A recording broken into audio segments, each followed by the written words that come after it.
Hello কৃষক বন্ধুরা, আজকের ভিডিওতে দেখাবো কাঁচা লঙ্কা গাছ কেন কুকড়া হয় আর এর থেকে কিভাবে পরিত্রাণ পাওয়া যায়। আর বন্ধুরা, এটা হয় লিফ কার্ল ভাইরাসের জন্য। আর এটা দুই ধরনের রসশক কীটের দ্বারাই হয়, যেটাকে থিমস আর মাইট বলা হয়।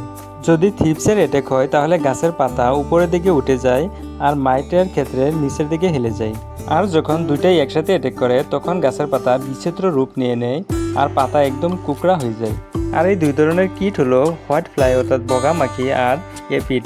আর গাছ কখনো কখনো পোষক তত্ত্বর কমি হলেও এই ধরনের লক্ষণ দেখা যায়, গাছ কুকড়া হয়ে যাওয়া। আর এটা বিশেষ করে ক্যালসিয়াম আর ম্যাগনেসিয়ামের অভাবে হয়। আর গাছ লিফ কার্ল ভাইরাসে যদি খেতিকে পুরোপুরিভাবে অ্যাটাক করে ফেলে তাহলে এটাকে ঠিক করা অল্প জটিল হয়। আর গাছ এই ভাইরাসে এক গাছ থেকে আরেক গাছে সহজে সংক্রমণ করে ফেলতে পারে। সেই জন্য আপনার ক্ষেতে যদি প্রথম অবস্থায় দুই একটা গাছে এরকম লক্ষণ দেখতে পান তাহলে এই গাছগুলোকে ফেলে দিয়ে ভালো ট্রিটমেন্ট নেওয়াটাই সবচেয়ে ভালো হয়। তো গাইস, আজকের ভিডিওতে 3টি মেডিসিনের এক কম্বাইনের কথা বলবো, যেটা দিয়ে এই ভাইরাসকে সহজে কন্ট্রোল করা যায়। আর এর আগে এই ভাইরাসকে কন্ট্রোল করার জন্য রিকমেন্ডেড মেডিসিনগুলো একবার দেখে নিন। তো প্রথমটি হলো ফিপ্রোনিল 40/40। আর এটি হলো মূলত ইনসেক্টিসাইড অর্থাৎ কীটনাশক। আর এরপর আছে আপনার স্টারফোন পাওয়ার, লেনো, সোলোমন, এমিস্টার টপ। আর এর বাইরেও আরও অনেক ধরনের ইনসেক্টিসাইড পেয়ে যাবেন। তো বন্ধুরা, চলেন দেখে নেওয়া যাক যে 3টি মেডিসিনের সংমিশ্রণের দ্বারাই এই ভাইরাসকে অতি কম খরচ আর কম সময়ের মধ্যে কন্ট্রোল করা যায়। তো গাইস, আপনার স্প্রে মেশিন যদি 16 লিটার হয় তাহলে সিমোডিস 25 ml, এডমিয়ার 25 ml যদি লিকুইড হয়, আর যদি পাউডার হয় তাহলে 15 গ্রাম, আর এন্টারক্রোল 25 থেকে 30 গ্রাম দিতে পারেন। এগুলো একসাথে মিক্স করে আপনাকে স্প্রে করতে হবে। আর একবার স্প্রে করার পর আবার 5 দিন পরে এটা দিয়ে স্প্রে করতে হবে। আর আপনার ক্ষেতের কন্ডিশন যদি বেশি খারাপ থাকে তাহলে এর সাথে 10 গ্রাম ইনোভাও মিক্স করতে পারেন।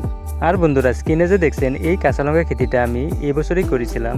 আর 15 দিন হলো এই খেতি শেষ হয়ে গেছে আর এটা উঠিয়ে ফেলছি। আর গত 8 মাস ধরে এই ক্ষেত থেকে কাঁচা লঙ্কা হারভেস্ট করেছি।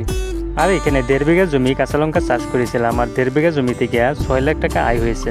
আর এই খেতির কোনো বেমার নাই আর একটি গাছও কুকড়া হয়নি, কারণ প্রথম থেকে আমি কেয়ারফুলিভাবে এর ট্রিটমেন্ট নিয়েছি।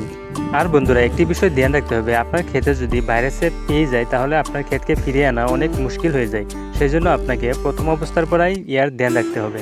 তো গাইস, আজকের ভিডিওতে এমন একটি ফর্মুলার কথা বলবো যেটা করলে আপনার ক্ষেতে এগুলো সমস্যা কখনো আসবে না। তো গাইস, যখন আপনি কাঁচা লঙ্কার পুলি খেতিতে ট্রান্সপ্লান্টেশন করবেন তার ঠিক 1 সপ্তাহ পর প্রথম স্প্রে করবেন।